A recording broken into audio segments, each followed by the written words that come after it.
listeners. Dr. Mary here. So glad to be back with you all. And I am so super stoked for our guest today. Her name is Kimberly Fleer. Her company is Last Call Coaching, and I cannot wait for her to tell her story. It is going to be, I think, momentous and life changing for someone, several someones in this audience today. So thank you so much, Kimberly, for being here. And just thank you for your vulnerability. And let's jump right in and tell our listeners about yourself and as much as you'd like about what you're doing, where you've been, where you're going. Let's start. Amazing. All right, awesome. Well, thank you so much for Mary for opening up this space for me to share my story and to be a bit of an impact. So, I'm checking in from the Sunshine Coast in British Columbia, Canada. Beautiful place to live. Hasn't always been this way. So, my background is in the hospitality industry, particularly in restaurants. I worked 25 years frontline as a server, as a bartender. Eventually, I made it to be a sommelier. So, essentially, I got paid to drink for me, which was Mhm, brilliant because throughout mhm. those years, I was hiding in the shadows of addiction. And this is what got me to the place that I am at today. Gratefully, I just celebrated 4 years of sobriety. So, feeling very accomplished and feeling really good in my power. And able to give back. So that is my mission and my passion now is to take all of that pain that I felt and all of that struggle I experienced and turn it into purpose and turn it Mhm. into passion so I can make an impact in an industry that is dear to my heart. And I know many others are struggling just as I was. Yeah, that is so amazing. And I think, Kimberly, like that that is most people's dreams, to make there be purpose in their pain, purpose in their struggles, and to use what they have been through and struggled with to reach down and pull somebody else up that's in the same position so they don't have to struggle for as long and perhaps not struggle as hard. And I mean, you're so brave. I really appreciate you coming on and just being real with us, because I think people, when they see somebody who's real and somebody who is vulnerable, they are drawn there, and then it gives them the freedom to do that in their lives too. So thank you so much. And so, listeners, she has a business called Last Call Coaching. Just Kimberly, just tell us what that is. Tell us what you Sure. do, Yeah, how you I would love started. to. Absolutely. So in 2020, I decided that enough was enough due to losing, over the course of 5 years, I lost 4 jobs in a row Mm, um, for drinking on shift in the restaurant industry. Now, that seems like a normal thing. Everybody drinks on shift, but I was to the point where I couldn't keep my shit together. It was blackout drunk. And so I couldn't keep a job. I couldn't keep a relationship. I couldn't keep money in my bank. Things were falling apart all around me. I was heavily into alcohol and drugs that were, I was 90 pounds soaking wet. I mm, was not eating for days. There were times where I had called 911 on myself. And I really lived in a world where I felt that I just wasn't supported. The only family that I knew was my restaurant family. And if you know, this industry is silenced by stigma. So I felt like I had nowhere to go, nowhere to go for support, to share what I was experiencing because I felt like I was all alone and I would be judged for it and I would be why can't she keep her shit together or why can't why I was asking myself that why couldn't I, everybody else could, but how come I mm, couldn't? The party was over for them but I would continue at home for days.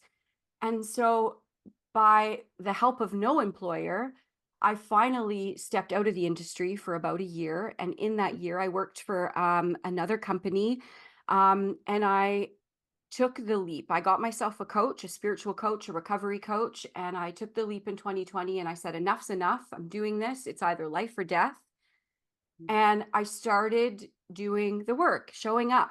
I used modalities like meditation, EFT tapping, yoga was a big part of my healing journey. Mhm. And then in 2021, a friend of mine who was also an industry veteran who walked a very similar path to me, he also lost his job us from the same restaurant that I was working at. And then I got sober, and sadly, he didn't. And he overdosed and he lost his life. And that sparked something inside of me. From Mhm. that moment, I thought, this has to stop. This isn't this needs to stop. This We need to start shining a light on this industry and what's going on behind closed doors that people aren't talking about in the shadows. And so that really propelled me to this path I'm on now. It didn't happen right away. I took a couple of years to heal myself. I took a wild leap of faith, and that job that I had with that company, I ended up quitting that job. I sold everything I owned, and if it didn't fit in the Mini Cooper, it wasn't coming with me. And I moved into the trail in a trailer into the woods. Actually, this is something Wow. people only dream of doing, and I did it. And I did a lot of self-discovery, a lot of connection to nature, to my spirituality, and I took about 6 months to do that before I even thought about stepping into a role of being of service for others, Mhm. because I knew I had to fill my own cup up, Mhm. and that was really important to me. So I Mhm. took the time that I needed, and filled my cup up, and then started putting the pieces in place to get me to where I am now, which is, the training and the education Mhm. and having the conversations and finding out the demand for these services. And the immense support I have received so far is incredible.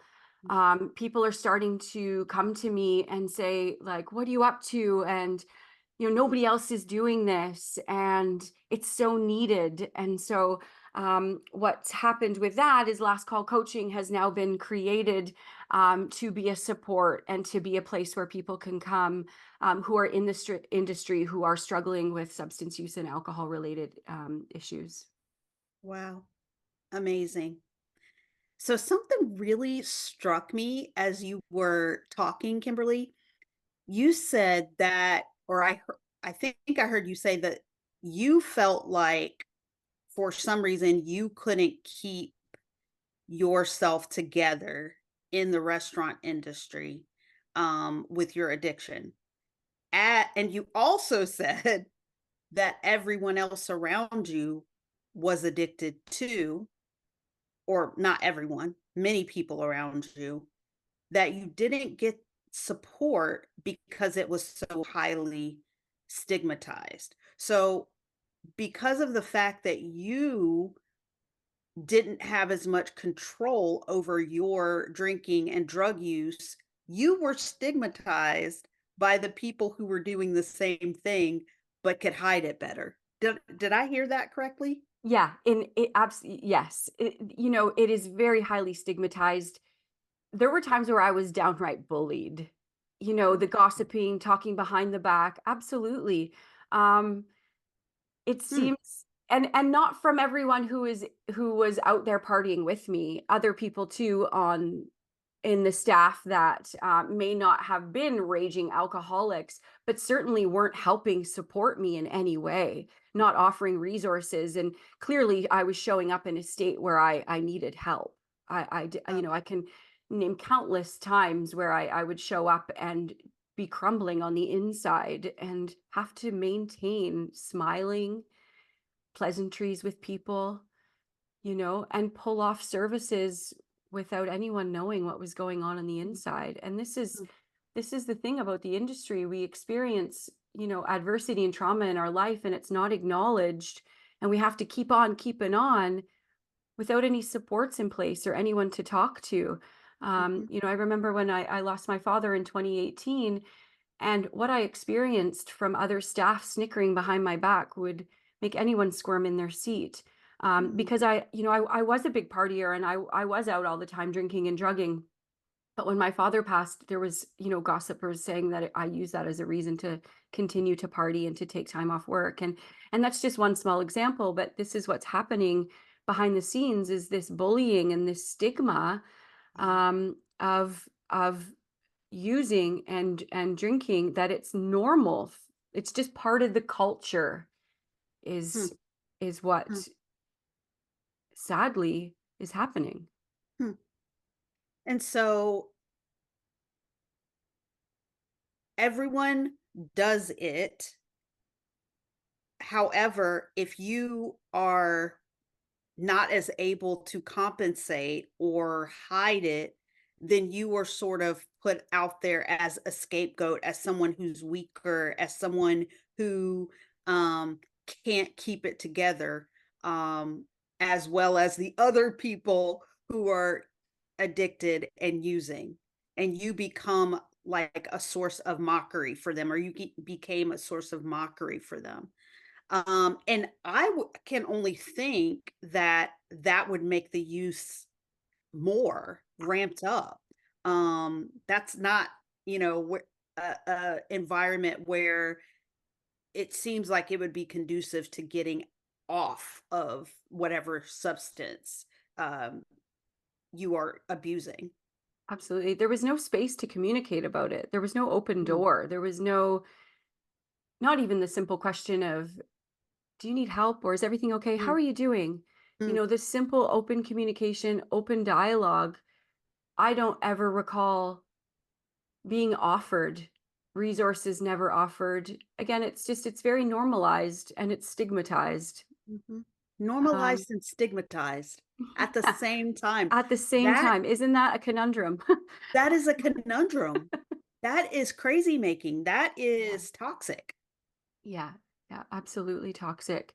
Um, so within that experience, turning this pain now into purpose Mhm, is really my driving force, and allowing people to know that they're not alone and that there are resources. There are mm, plenty of resources. People say there's no resources. Oh, there is.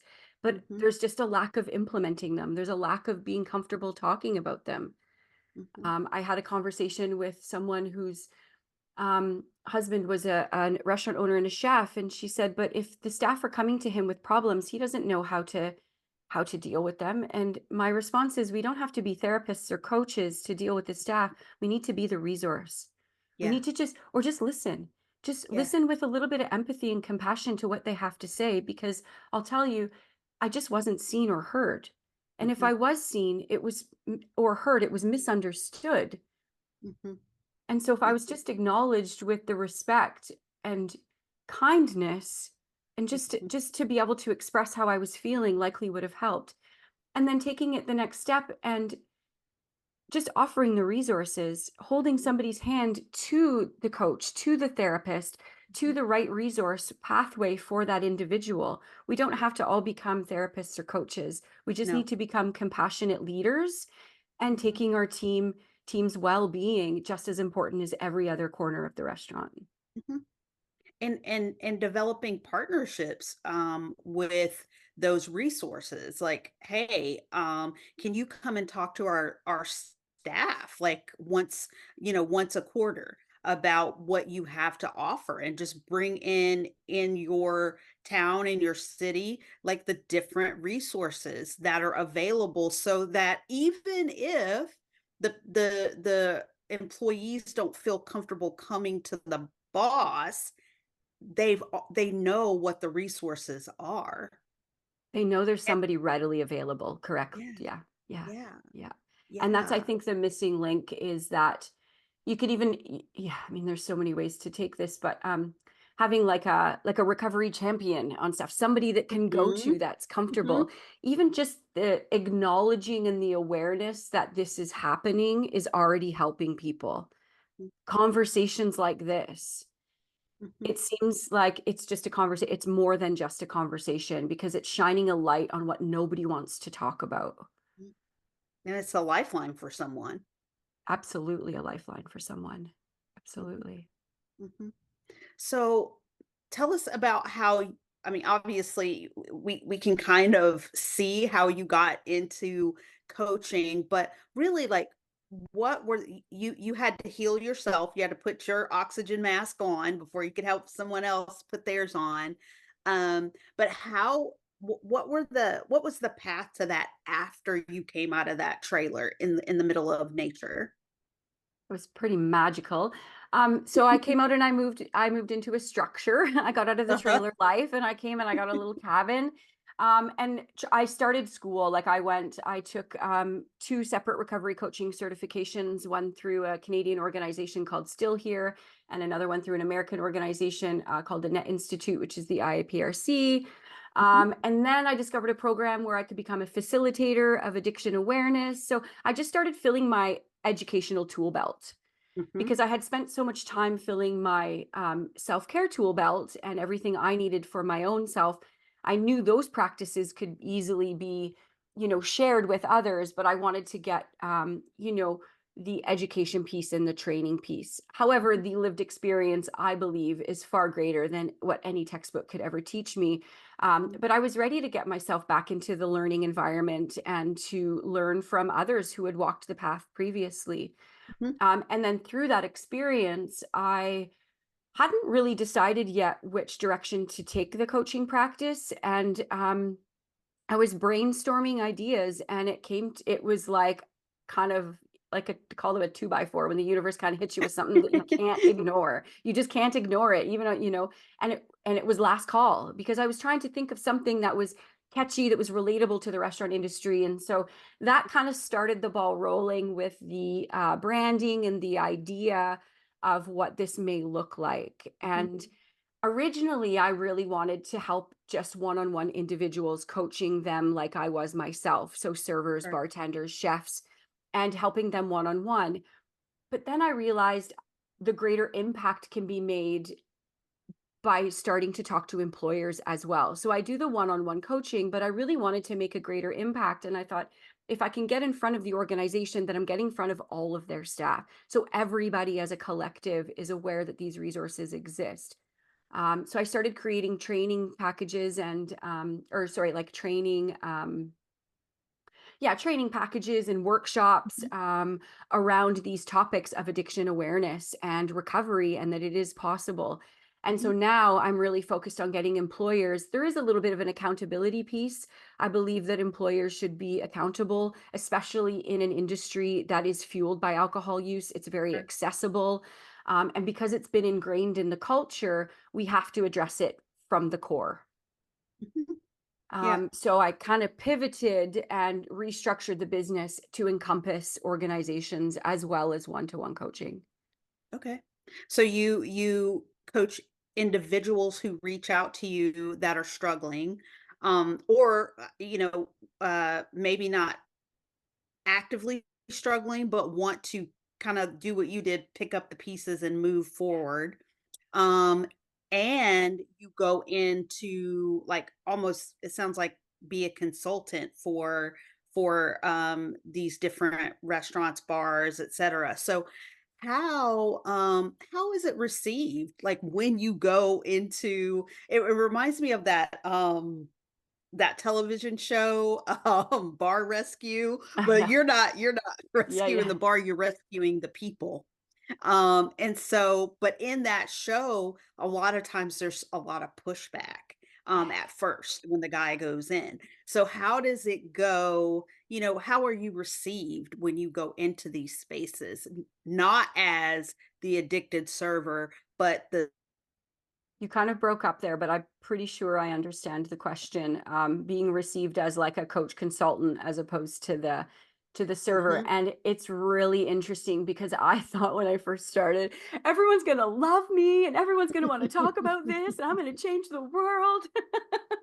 Right? I was super passionate and I am still Yeah, super passionate. Don't get me yeah, wrong. I absolutely love what I do. And I love that I'm sticking my neck out and yeah. talking about things that make people squirm in their seats because it's about Mhm, time we start to squirm in our seats. And so mhm. um, it's been received with a bit of resistance from some that are resistant because it is a culture change. Um, I think a lot of it has to do with the uncertainty of how to address it and how to begin the conversation around it. Some people are open to want to hear about it more. So it kind of is all spectrums of A So, sorry, are Kimberly, we're we in a, hurricane is kinda going through, so it's kinda yeah, cutting off, but Joe will fix it. So the the last you are happy to stick your neck out and you're super passionate. So if you could start back up, and I really hope that like the power doesn't go off, but we'll see. That's We'll okay. see. I trust whatever is Joe supposed is to amazing. be Yes. unraveled. Yeah. Whatever is supposed to happen here is going to happen. And Yep. so, yeah, I was just speaking about, being the one to stick my neck out and actually talk about things that make people squirm in their seats, Mhm, like addiction. What I'm noticing in the space of, first, I'll talk about the space of supporting the industry. There are so many people out there doing incredible things around, being thoughtful leaders in hospitality, the mental health in hospitality, retention, productivity, looking at the bottom line. But what I'm noticing is no one is actually having the conversations about recovery, about addiction recovery. And so I feel really proud of myself that I'm able to step into this light and have these uncomfortable conversations, because for me it's not uncomfortable because I know what it's like to be on the other side. mhm, mhm, So if one conversation, as you said, can impact one person, then it's a win.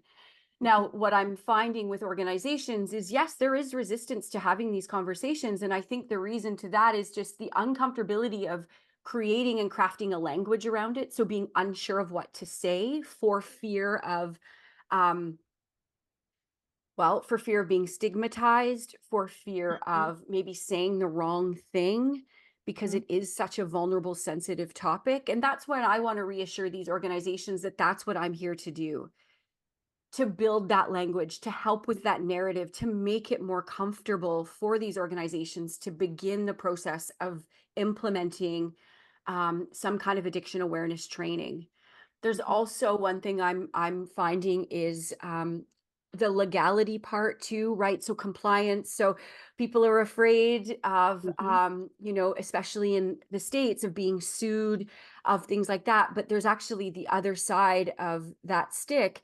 And that is, if we don't do anything, the greater chances of the legality part mhm, playing a role is more mhm, likely, right? So mhm. um, it really has been all sides, super supportive on some and super resistant. Yeah, So like yeah. I had said at the beginning, like I went in thinking everyone's going to love this and I'm going to make the world a different place. And then, after a couple of days knocking on doors and having phone calls, I thought, oh my gosh, what have I got This myself is not what into? I thought. This is not what Mhm. I thought. I'm angry that I would get angry at the industry, and then I would think about my dear friend, who lost his life in 2021, and I'm right back at it. And I'm like, Yep, I'm not going anywhere. I'm not yep, going anywhere. This yep. needs to change. And this industry is absolutely amazing. I left home when I was 15 years old for the first time. And I came from a childhood of adversity and trauma, and I had no one really looking after me. I needed to grow up really quickly to be able to survive. And the restaurant industry allowed me to do that. And I know that there's so many other people in the space that have that similar story, right? And so this industry taught me everything I know. It gave me the personality that I have. It gave me all of the skills and transferable skills that I now am able to implement into my coaching practice. So that just Mm, drives my force even greater to want to give back, because I wouldn't be who I am today without that industry. yeah, that's beautiful. Yeah. And it's like it's not all bad. However, it could be better. And I think who better than you to come in and to be sort of like that wrecking ball. 'Cause you gotta tear some stuff down before you can rebuild it back better and stronger and healthier. And I think that, the once leadership, because I can see that totally, like being a physician, like the medical field is so litigious. And so and in the restaurant industry, in the service industry, because medicine's a service industry, so it's litigious. And it's almost like and I don't know, you tell me if this is right, like, the owners feel like if they acknowledge it, like, the wheels are gonna come off. Like, everybody's gonna come out of the woodworks. I'm addicted to this, I'm addicted to that, I can't," and they're not gonna know what to do or how to handle it, and it's gonna be, a uncontrollable situation. Do you think that's part of it, or Yeah, that's definitely something I have also thought about too, is Yeah, that role, it shifts everything in the restaurant. As soon as you address the elephant in the room, it shifts the dynamic of the restaurant, the team bonding changes. I did a post recently on LinkedIn about if your managers are getting wasted with your staff, you have a big Mm, problem. And it mm, comes back to that leadership role. It's not team bonding. So, but back to what you were saying, you're right. It's like letting the cat out of the bag and then and not knowing what is going to happen after. mhm, So that's where I want to come in and reassure again that there are several resources in place for all pathways of recovery. And this is one thing too I've come to understand because we're such unique individuals in the hospitality industry. I truly believe we're some of the most remarkable people work in the hospitality industry and have walked the path of adversity and trauma. And so one pathway that might suit may not suit this industry or mhm, suit that person. mhm, So my mhm, mission, like my one of part of my practice is to ensure that all pathways are laid out so people have the autonomy to choose for themselves what feels right because some pathways keep people from going into recovery, from getting sober because mhm, it doesn't resonate with them and they're not aware that there are other avenues to take. mhm. And recovery is such a personal thing because everybody, I mean, you don't take the same path to addiction. So how are you going to take the same path to recovery? It's different for everyone. And so, to be able to tailor it to what you need is amazing. And I think that's the beauty of coaching is that you can get in there and get your hands dirty with that person and help them to tailor their own recovery plan. And I think that gives them freedom to be who they are, to take what they need and leave the rest and get to where they need to be through. I mean, it's going to obviously be hard work, but just giving them the hope that they can get there. And that like you said, they see them.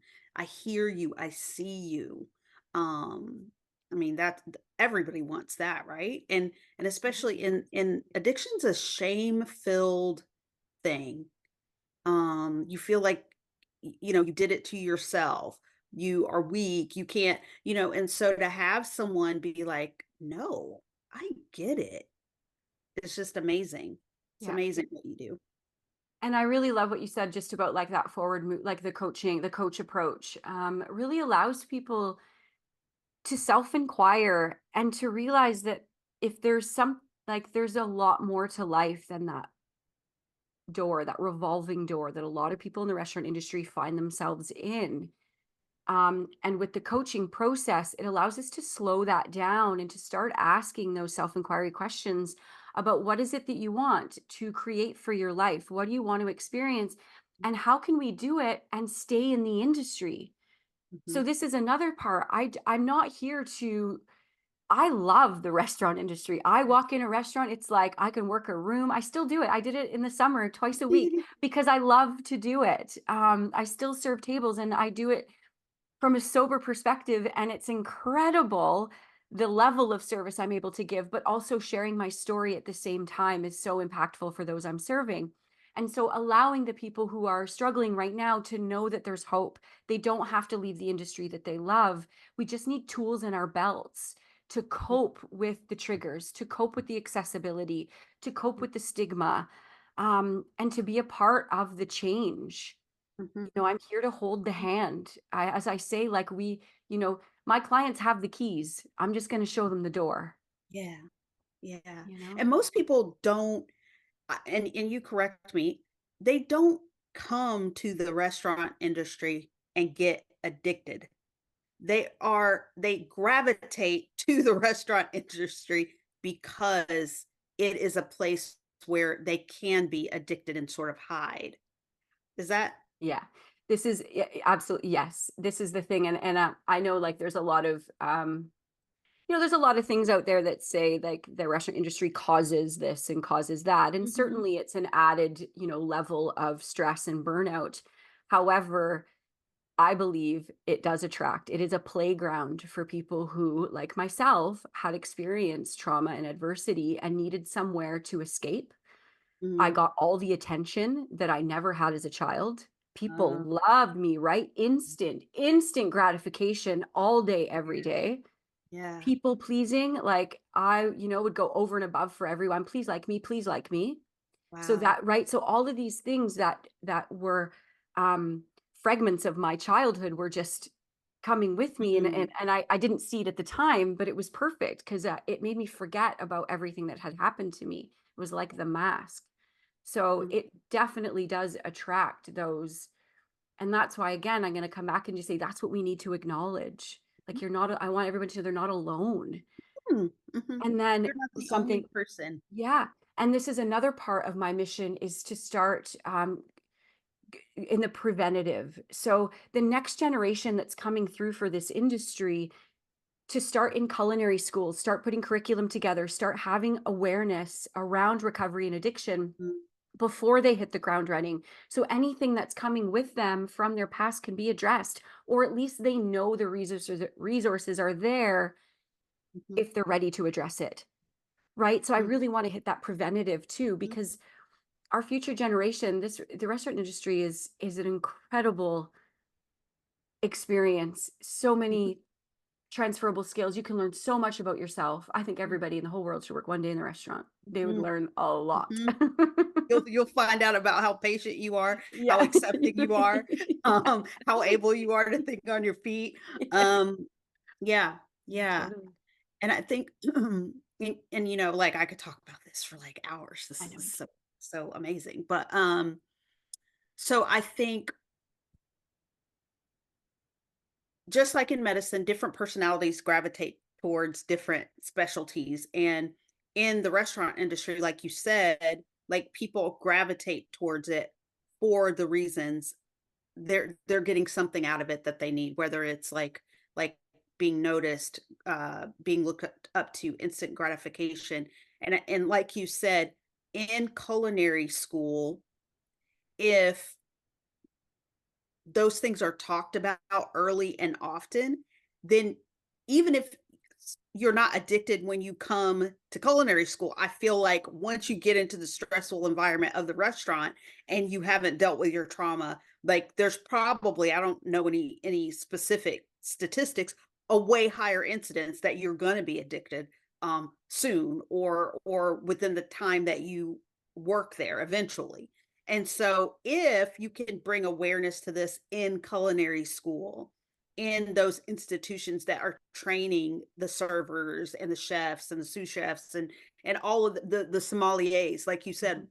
a sommelier that's addicted to alcohol, like that is crazy. Like, what are you doing? That's like a loaded weapon. So I like what you said about setting them up for success in training, I think is a point that needs to be hammered home. And I think that that is an amazing way to sort of head off some of this. And I love your passion about your industry. I love it that you didn't like become so jaded that you started to hate it. You just got more passionate about making it better. And I think like wow, what a brave, strong woman you are. And I just love it. So I know we have to wrap it up. Mhm. Um I would like for you to tell people how they can find you, what if you have a website, where you work, can you come to the US? Do you go all over the world? Like how do you provide your services and what is your reach? Amazing. Thank you. So lastcallcoaching.com is my website. You can find all of my information on there. I am on LinkedIn. I'm very active on LinkedIn. That's essentially my go-to platform for Last Call. I am on Instagram as well. And you can find me on Facebook, but I'm more active on LinkedIn and my website. You can find Mhm, all the contact information on there. I mhm, solely work on, I do work online. I have some in person in the city of Vancouver because I'm accessible to that, but mhm, everything can be done online. So I'm in, collaboration with people in New York and in other states in America. And so the World Wide Web allows us to, make an impact globally, which I love. And I get to stay in the comfort of my home while making an impact. So it's just mhm. incredible. I absolutely, absolutely love it. So Oh, um, My door's always open. I am 100% impact, over anything else. So no matter what, even if it's just somebody who wants to have a conversation with me, I'm always open to support no matter what. No matter what. That is amazing. And we listeners, we will put her information in the show notes so that you guys can find it easily and reach out. And please do reach out. She is amazing.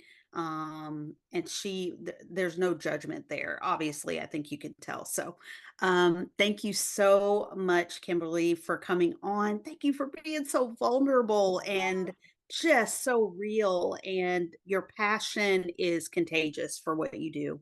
And so I just really appreciate it. Thank you. Well, thank you, Mary, for opening up the space. And thank you to all the listeners. I really appreciate it. And I look forward to connecting. Thank you. Bye. Bye.